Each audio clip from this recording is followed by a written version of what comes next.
রহস্য অনুসন্ধানী আনাস খুব বন্ধুসুলভ। ছোটবেলায় অনেক সময় একসাথে কাটাতাম। বয়সে আমার চেয়ে বছর তিনেক কম হবে। ক্লাস 6-7-এ যখন পড়ে প্রচন্ড ঘুম কাতর ছিল। তাকে জাগাতে হলে অনেকক্ষণ জ্বালাতন করতে হয়। গল্পের ভক্ত ছিল আনাস, আর এটাই ঘুম চালাবার হাতিয়ার। অনেক গল্পের চরিত্রও তৈরি হয়েছে তাকে ঘিরে। খুব দীর্ঘ সময় আগে আনাসের বাবা মা ছোট ছেলে মেয়ে ছিলেন। তার দাদু এবং দাদি অনেক অল্প বয়সে বিয়ে করেছেন। প্রথম বছরেই আনাসের বাবার জন্ম। আদর করে নাম রাখা হয় বরকত। প্রতিবেশী এক লন্ডনী পরিবার ছিল, তাদের একমাত্র কন্যা ফারিহা। তখনকার সময়ে বাবা লন্ডনে এলেও পরিবারের সবাই দেশেই থাকতেন।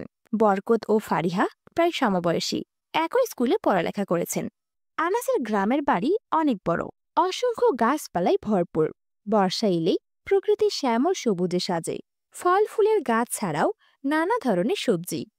এই বাগান থেকে শাকসবজি তুলতে গিয়ে বরকত ও ফারিহা ঘনিষ্ঠ হয়ে ওঠেন। সবজি বাগানে প্রতিদিন পানি দিতে হয়, আবার ভারী বৃষ্টিতে ক্ষতি যাতে না হয় সেভাবে পানি নিষ্কাশন করতে হয়। মাটি যেন ঝুরঝুরে থাকে। দৃষ্টিনন্দন শহরে আদলের গ্রামীণ বাড়িতে আনাসের বাপ চাচা মিলেমিশে বসবাস করেন। সবার জন্য একটি আলাদা দ্বিতল বাংলো বিশেষ অনুষ্ঠানে ব্যবহার করা হয়।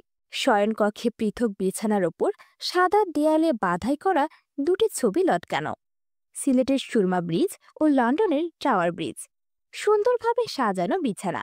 বাড়ির কেউ ব্যবহার করে না, মেহমান মুসাফির এলে থাকতে দেওয়া হয়। বাংলোর সামনের দিকে দুটি উইন্ডো, ঠিক মাঝখানে একটি দরজা, বেশ প্রশস্ত এবং যথেষ্ট উচ্চ। ঘরের ভেতরে সাজানো সোফা, ডাইনিং রুম ও একটি সিঁড়ি। উপরে মেহমান কক্ষ। নিচে বিশাল ঘরের মাঝখানে দীর্ঘ টেবিল, এক পাশে 4টি চেয়ার, অপরদিকে আরও 4টি, অন্য দুদিকে দুটি। 10 জনকে একসাথে খাবার পরিবেশন করা যায়। 10টি প্লেট, 10টি কাঁটা চামচ, 10টি ছুরি সাজানো থাকে, অনেকটাই বিলেতের রেস্তোরাঁর মতো।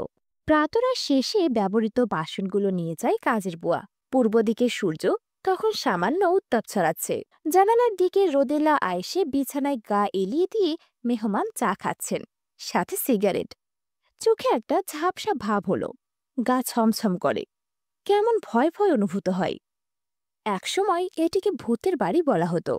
এখানে শুধু গাছপালা ছিল, থাকার কোনো ঘর ছিল না। অনেককাল পরে আবাদ হয়েছে। ভৌতিক কাণ্ড নিয়ে এখনো নানা কল্পকাহিনী বলবৎ আছে। হঠাৎ একটি মাকড়সা ছুটে আসে বিছানার দিকে। মেহমান এটাকে তাড়াতে গিয়ে নিজের অলক্ষ্যে সিগারেটের আগুন বালিশে লেগে যায়। মাকড়সা সিঁড়ির দিকে দৌড়ালে মেহমানে ছুটে যান নিচের দিকে। ততক্ষণে দ্রুত চলছে বিছানাপত্র। রাতে বিদ্যুৎ বিভ্রাটের কারণে হারিকেন দেওয়া হয়েছিল। কেরোসিন তেলে আগুনের গতি আরও বেড়েছে। দাও দাও করে জ্বলতে থাকে সবকিছু। সে এক ভীতিকর দৃশ্য। বাড়ির সকলে মিলে আগুন নেভাতে গিয়ে ভয়াবহ কাণ্ড ঘটিয়েছেন। মশা মারতে গিয়ে কামান দাঙার মতোই অবস্থা। আরেকবার তাদের লন্ডনের বাড়িতে আগুন লেগেছিল। ছোট কাঠবিড়ালি জানালা দিয়ে ঘরে হানা দেয়। এপাশ ওপাশ করতে গিয়ে গ্যাসের চুলা থেকে কিচেন টাওয়ালে আগুন ধরে যায়, দ্রুত সিলিন্ডারে ছড়িয়ে পড়ে। আনাসের বাবা তখন বাথরুমে শাওয়ার করছিলেন, অল্পের জন্য বেঁচে গিয়েছেন। এসব নিয়ে এক ধরনের ভুতুরে ভাবনা আনাসকে তাড়া করে সবসময়। অনুসন্ধানী মানুষ আনাস। জগতের রহস্যময় কাহিনী তার খুব পছন্দ। ভৌতিক বিষয় নিয়ে এক ধরনের আগ্রহ ও ভীতি রয়েছে। নীল আকাশের গল্পের চেয়ে মাটির নিচের বিষয়ে বেশি পুলকিত হয়। স্বর্ণ, রৌপ্য, কয়লা, পাথর সবই মাটির নিচে পাওয়া যায়। খনিজ সম্পদের প্রতি একটা আলাদা ভালো লাগার ব্যাপার আছে। আনাস মনে করে বাংলাদেশ একসময় মধ্যপ্রাচ্যের মতো হবে। আরবের মাটির সাথে সিলেটের মাটির মিল রয়েছে। হযরত শাহজালালের মুর্শিদ সৈয়দ আহমেদ কবির তাকে এক মুঠো মাটি দিয়ে বলেছিলেন, স্বাদে বর্ণে গন্ধে এই মাটির মতো মাটি যেখানে পাবে সেখানে বসতি স্থাপন করবে। শাহজালাল সিলেটে আরবের মাটির মিল পেয়েছেন। এটি খুবই তাৎপর্যবহ। এ অঞ্চলে তেল ও গ্যাসের আবিষ্কারে তা প্রমাণিত হয়েছে। আনাসের মতে খনিজ সম্পদের ক্ষেত্রে বাংলাদেশ পৃথিবীর সম্ভাবনাময় একটি দেশ। খনিজ পদার্থের জন্য হাজার হাজার কোটি টাকার বাজার তৈরি করা সম্ভব। দেশের চাহিদা মিটিয়ে রপ্তানি করা যাবে। বাংলাদেশের প্রথম খনিজ তেল ক্ষেত্রটি আবিষ্কৃত হয় সিলেটের হরিপুরে। দেশে এ পর্যন্ত 22টি গ্যাস ক্ষেত্র আবিষ্কৃত হয়েছে। পরিমাপকৃত গ্যাস মজুদের পরিমাণ প্রায় 25 ট্রিলিয়ন ঘনফুট। প্রাকৃতিক সম্পদে ভরপুর বৃহত্তর সিলেটে পেট্রোল ও গ্যাস ছাড়াও রয়েছে উন্নত মানের বালু, চূড়াপাথর, নুড়ি পাথর ও কয়লা। সারা দেশে আনুমানিক 10,000 কোটি মেট্রিক টন চুনাপাথর থাকার সম্ভাবনা আছে। বৃহত্তর সিলেটের টেকেরঘাট এলাকায় ইওসিন যুগীয় চুনাপাথর পাওয়া গেছে। কক্সবাজারের সমুদ্র সৈকতে হাজার হাজার কোটি টাকার খনিজ পদার্থ রয়েছে। খনিজের প্রাক্কলিত মজুদের পরিমাণ 44 লাখ টন। বাণিজ্যিক ভিত্তিতে মূল্যবান খনিজ বালি, জিরকন, ইলমেনাইট, ম্যাগনেটাইট, গার্নেট ও রুটাইল উত্তোলন করা যেতে পারে। বাংলাদেশের অগভীর ও গভীর সমুদ্রের তলদেশে অতি মূল্যবান খনিজ সম্পদের অস্তিত্ব পাওয়া গেছে। এর মধ্যে রয়েছে ইউরেনিয়াম ও থোরিয়াম।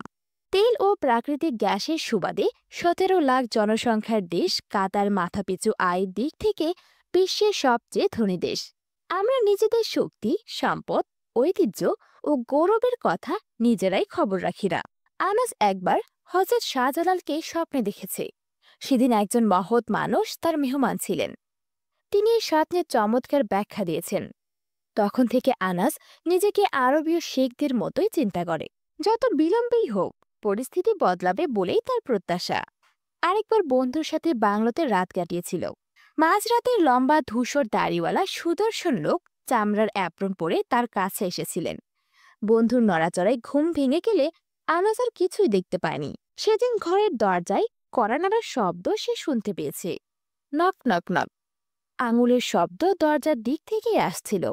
দুর্দান্ত আওয়াজ। তারপর একটি উজ্জ্বল আলোতে চোখ ছলকিয়ে ওঠে। লোকটির হাতে অলৌকিক আলো জ্বলছে। পেছনে লিকলিকে করণের আরো লম্বা দুজন যেন তাকে অনুসরণ করছে। এদের হাতে ছিল স্বর্ণ, রৌপ্য, হীরা, রুবি সহ অনেক ধরনের মূল্যবান পাথর। বাংলোতে এখন ঘুমালেও সুদর্শন সেই লোকটিকে আর দেখতে পায় না আনাস। তবে একবার কে যেন ভ্রুকুটি করে বলেছে, তুমি নিতান্তই হতভাগ্য। সঙ্গদোষে বঞ্চিত হয়েছ।